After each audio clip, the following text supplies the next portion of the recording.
Samband íslenskra sveitarfélaga krefst þess að Félagsdómur dæmi verkföll kennara ólögmæt. Formaður Kennarasambandsins segir samningsviljann hafa gufað upp. Enginn fundur hefur verið boðaður í deilunni. Verkföll hófust í morgun. Ríkisstjórnin ætlar að leggja fram rúmlega 100 mál á Alþingi á fyrstu 100 dögum sínum við völd. Þær eru lítil mál og stór sem mörg hafa verið umdeild.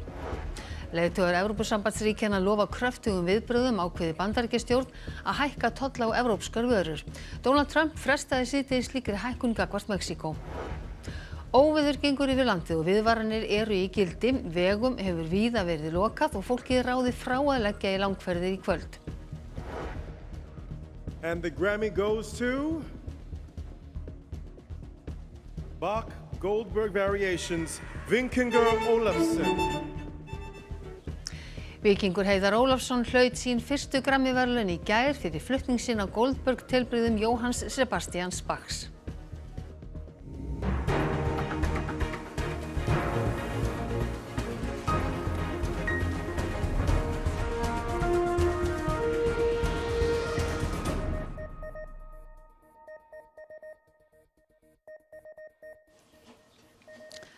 Komiði sæl.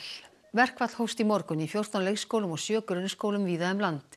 Samband sveitarfélaga ætlar að láta reyna á lögmæti þeirra fyrir Félagsdómi. Ekki hefur verið boðaður nýr fundur í deilu kennara, ríkis og sveitarfélaga.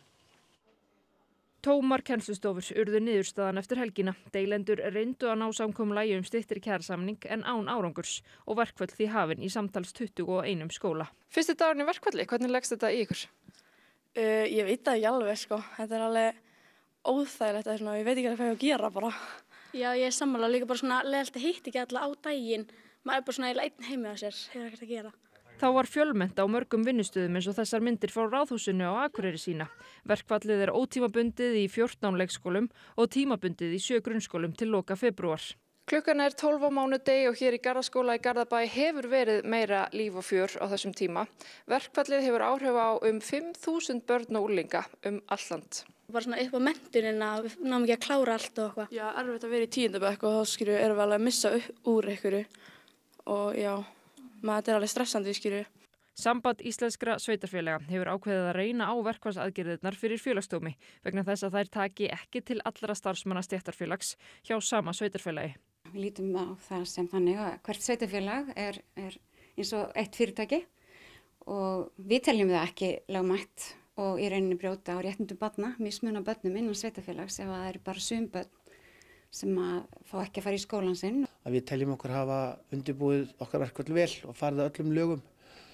Þetta er auðvitað til þess fallið að henda sandinn í tannhjól samtals og það er bara mjög leitt en skýrir kannski einhverju leyti atburðarás helgarinnar sem var svolítið kaotísk í lokin og okkur fannst samningsviljinn gufa upp í gærkvöldi. Samninganefndirnar sátu hjá sáttasemjara alla helgina eftir hann hafði lagt fram innanhústillögu virðismat sem bæði ríki og sveitarfélög samþykktu en ekki kennarar. Það var samt mikilvægt að fá þau með okkur inn í það því það er það verkfæri sem við höfum til þess að meta störfin og hvar þau passa best inn í launasetningunni. En við vorum tilbúin til þess á grundvelli bráðabirgðamats að borga þeim inn í svona fyrirfram inn í virðismati þannig að þau væru þá með tryggingu fyrir því að öll myndu hækka í það minnsta 20% á samningstímanum. Og við töldum okkur vera búin að teygja okkur eins langt og við gætum. Við erum tilbúin í alls konar verkefni leita af ríkissáttasemjara en við verðum að geta treyst í að launagreiðendur séu að fara inn í það verkefni af fullum heilindum og við töldum þess að innanborgun þurfa að sýna fram á þau heilindi. Það munaði ekki miklu, það munaði mjög litlu en þau tóku ákvörðun. Og ég vona bara að við náum saman sem allra fyrst á einhverjum svona grunni en það er mjög erfitt fyrir okkur að hækka launin meira nema á grundvelli einhvers faglegs mats eða einhvers ramma sem er til og aðrir hafa fylgt. Formenn stjórnarflokkana kynntu í dag þingmálaskrá fyrir vorþingi sem verður sett á morgun. Þar má finna ýmis mál sem stjórnin hyggst leggja fram á fyrstu 100 dögum stjórnarsamstarfsins. Magnús Geir Eyjólfsson, fréttamaður, þú ert á Alþingi. Þetta var kynnt með nýstárlegum hætti í dag, ekki satt? Jú, Jóhanna, alla jafna er þingmálaskráin lögð fram samhliða stefnuræðu forsætisráðherra sem er að dagskrá næstkomandi miðvikudagskvöld. En ríkisstjórn fór þá leið að kynna hana á sérstökum blaðamannaffundi nú síðdegis. Þarna eru mörg mál, 114, stór og smá. og við skulum byrja á því að rifja upp það allra helsta sem þar kemur fram. Við gerðum það að okkar aðal útgangspunkti að við myndum ekki fara í neitt viðauka núna á árinu 2025 nema við myndum ná að hagræða fyrir honum og erum þar á meðal að líta til hagræðingahópsins en líka sækja tekjur. Við erum með kílómetragjöld og við erum með veiðigjöld og síðan erum við með til að mynda fækkun ráðuneyta og aðrar hagræðingatillögur. Þannig að við verðum með fjáraukalög kannski upp á nokkra milljarða, 3-4 þá eftir að koma endanlega tala. En síðan erum við að passa upp á að útgjöldin falli ekki þunga á þessu ári. Stærstu málin snúa að efnahags- og húsnæðismálum. Við erum að innleiða stöðugleikareglu. Við ætlum líka að fara í bráðaaðgerð í húsnæðismálum. Þetta snýr að skammtímalegu húsnæðis, nýtingu atvinnuhúsnæðis, íbúðarhúsnæði til dæmis, að tryggja hlutdeildarlánin. Ég vil byrja á því að fara að taka orkumálin föstum tökum og gera það forgangsmáli. Ég vil geta þess að það verða afturkölluð búvörulögin og þau sett undir svona samkeppni sem að tryggi bæði neytendur og bændur. Ég vil geta þess að við erum til að mynda að fjölga lögreglumönnum um 50, við ætlum að standa við alþjóðasamninga og treystum okkur til þess, meðal annars með því að afgreiða bókun 35. Inga, svona í þessari þingmálaskrá, hver eru stærstu málin að þínu mati? Já, löggildingarsamning Sameinuðu þjóðanna um réttindi fatlaðs fólks er einna stærsta málið okkar, svona til framtíðar og lengri tíma litið en við sjáum það að kjarabæturnar sem við erum að koma með að setja almannatryggingaþega að kjaraborðinu og ýmislegt annað, það náttúrulega skiptir gífurlega miklu máli fyrir fólkið sem við erum að berjast fyrir. En Magnús, eru að þínum mati einhver mál sem eiga eftir að verða umdeildari en önnur á þessari þingmálaskrá?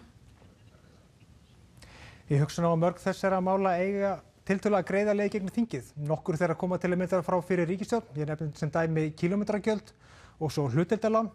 Svo nú ekki mikil andstæða við frekari virkjanaáform á þessu þingi, en það er þarna mál líka sem líklegt er að verði rifist um. Við getum nefnt veiðigjöldin, strandveiðar, búvörulögin og bókun 35. Ég hitti forystumenn stjórnar andstöðuflokkana núna á 7. tímanum og bar þingmálaskrána undir þau. Ekki svona stóra sleggjur eins og maður hafi búist við og kannski þá staðfest þetta nú svolítið áhyggjur okkar í Framsókn að þetta verði ekki mikið landsbyggðarríkisstjórn. Þarna er til dæmis slegnir af einu embættismenn í ríkisins á landsbyggðinni, sýslumenn. Og svo kannski má nefna líka að hækkun veiðigjalda leggst fyrst og fremst á útgerðir út á landi, litlar og meðalstórar og hvetur til enn frekari samþjöppunar. En það var mjög áhugavert að sjá á kynningafundinum að nú standi til að hafa vikulega fundi allra stjórnar þingflokkana sameiginlega. Þetta er eitthvað sem ég held að Jóni Sigurðardóttur hafi ekki einu sinni dottið í hug þegar hún var að tala um mikilvægi þess að smala köttum. Þannig að það er greinlegt í hvað stefnir. Dálítið erfitt. Sérðu fyrir svona róstursamt þing?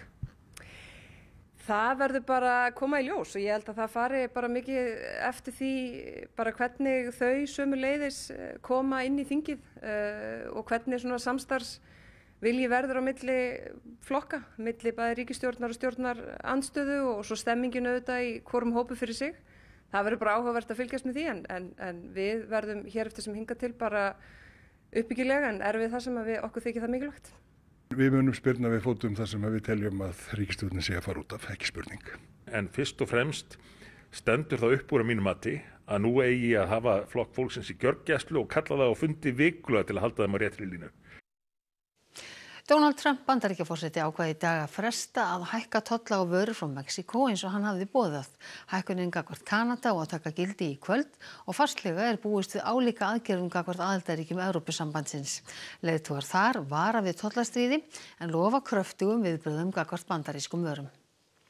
There are many reasons why we are one European Union and one of the reasons for that is that we are willing to help each other and to stick together.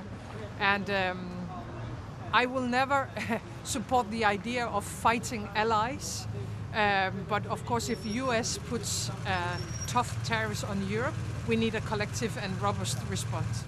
It would be a cruel paradox, you know, if during the time of this direct Russian threat and Chinese expansion and all these very dangerous things, that we will, you know, trying to look for and find a reason to be in conflict among allies. I think that we have to do everything to avoid this totally unnecessary and stupid tariff wars or trade wars. But I think what is essential that the European Union acts as one and will act as one. And I think in unity there is strength. Björn Malmquist, þú hefur verið að fylgjast með þessum fyrir leiðtogafundi í Brussel í dag. Já, viðbrögðin hafa verið á einn veg. Já, einörð og samhljóma, kannski aðeins mismunandi orðanotkun eins og við heyrðum í á Donald Tusk, forsætisráðherra Póllands, sem kallaði þetta heimskulegt og ónauðsynlegt.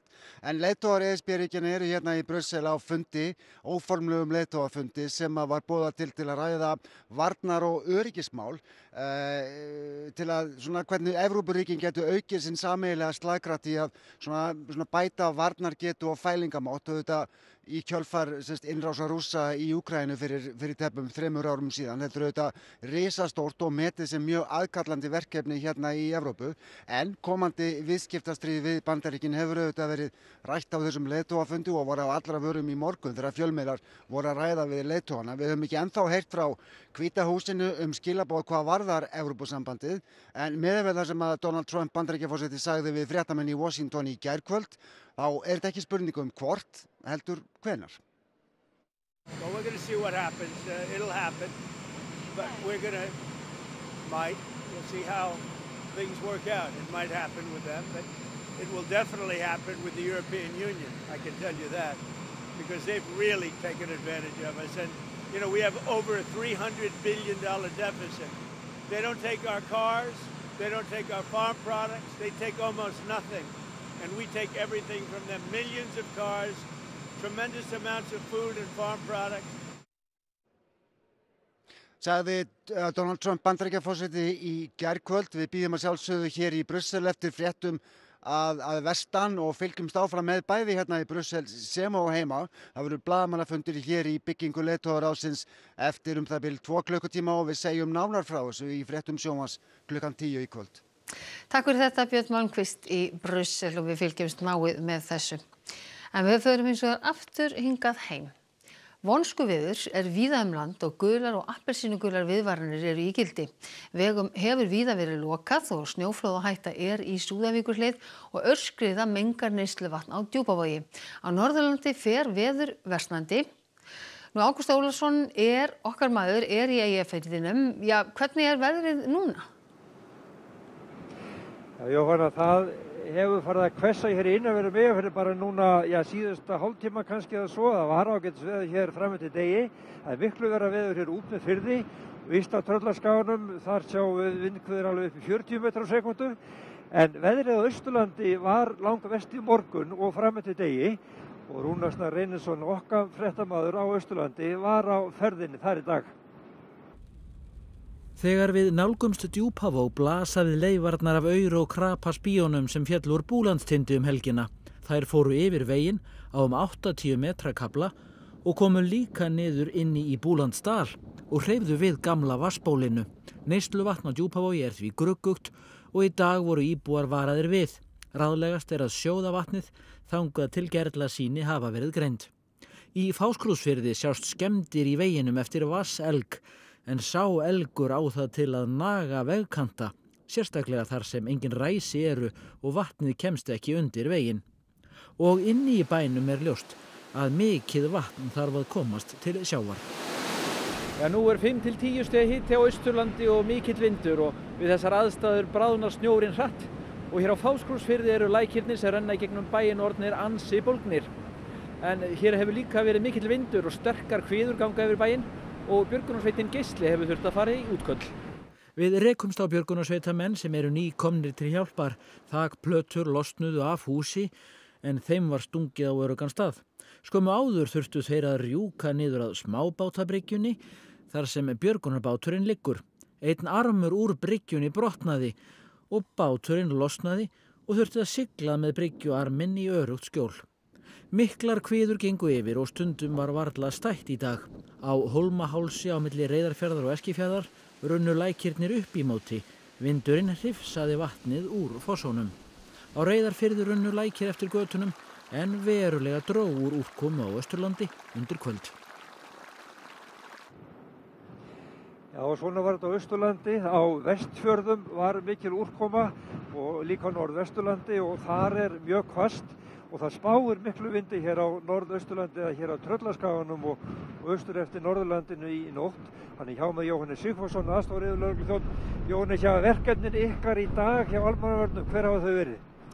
Já, við höfum svona verið að búa bara í hæginn fyrir það sem á koma gæti. Og höfum verið í sambandi við svæðisstjórnir, björgunarsveita og auðvitað verið að fá upplýsingar frá bæði veðurstofu og vegagerð. Hafið þurft í einhver verkefni? Þetta veður er nú að blása upp að mestu leyti núna, svona á síðustu klukkutímunum. Það hafi ekki verið verkefni fyrr en núna fyrir svona cirka hálftíma síðan þá fengum við eitt verkefni á Ólafsfirði þar sem að þakplótur voru byrjaðar að losna af húsþaki. Það er sérstakt á vegagerðinni, þeir tala um hættulega vind og hættulega vindhviður í nótt og kvöld, þannig að það er kannski vissar að vera ekkert mikið á ferðinni. Já, það er auðvitað þannig að ef það er hálka á vegum einhvers staðar þá fer það aldrei vel saman miklar vindhviður og hálka. Og þetta er auðvitað býsna bratt veður, appelsínugul viðvörun hér á okkar svæði. Þannig að ökutæki sem að taka til dæmis á sig mikinn vind, þá ættu bara alls ekkert að vera á ferðinni og fólk ættu nú eiginlega bara að vera í kósí í kvöld held ég og leyfa þess að gangi yfir. Því að þetta gengur niður með kvöldinu og svona kannski upp úr miðnættinu á þessu svæði. Takk fyrir það, Jóhannes. Á skiltinu fyrir aftan að sjá að Öxnadalsheiðinni hefur verið lokað.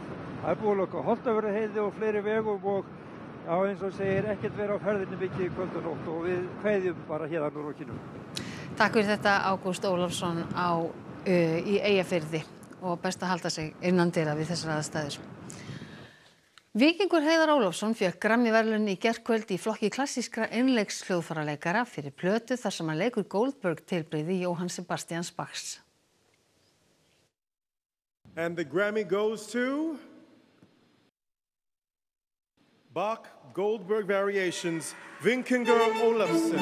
Í sannleika sagt kom þetta mér talsvert mikið á óvart. Víkingur Heiðar er á tónleikaferðalagi Evrópu og var ekki viðstaddur verðlaunaafhendinguna. Þetta voru hans fyrstu Grammy-verðlaun. Ég var hérna í Berlín og Halla, kona mín með mér og allt mitt lið og yfirmenn Universal þegar við komum hingað og við héldum upp á þetta og horfðum á verðlaunin í beinni. Ég var búin að undirbúa svona tapræður til þess að svona peppa á hópinn eftir að ég myndi ekki vinna. En svo þurfti ég að breyta tapræðinni í sigurræðu. En ræðan var einhvern veginn svona að fá svona verðlaun og viðurkenningu hjálpar rauninni ekkert við að gera betri tónlist. En það þarf heldur ekki að skemma fyrir. Þannig ég er náttúrulega bara mjög djúpt snortinn.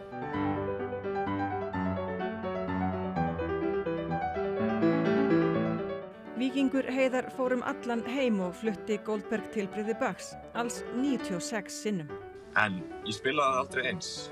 Þetta er verk sem að breytist og vinnur vex með mann í dag frá degi. Og þannig að upptakan sem ég gerði voru að fá verðlaun fyrir, hún er rauninni allt öðruvísi heldur en Goldberg tilbrigði sem ég spila í dag. Ég veit ekki hvort þau eru betri eða verri í dag, en þau eru bara öðruvísi og þau eru ný á hverjum einasta degi. Og rapparinn Kendrick Lamar fór heim með nokkur verðlaun, þar á meðal einhver stærstu þegar Not Like Us var valið lag ársins. You know, most importantly, the people and the families out in the Palisades and Altadena. This is a true testament that we're going to continue to restore this city. Gróðureldarnir skæðu voru fleirum hugleiknir. Skipuleggjendur nýttu hátíðina til að safna fyrir þau sem eiga sárt að binda. Þá kom það í hlut slökkviliðsmanna að kynna stærstu verðlaunin, plötu ársins. Cowboy Carter. Beyoncé.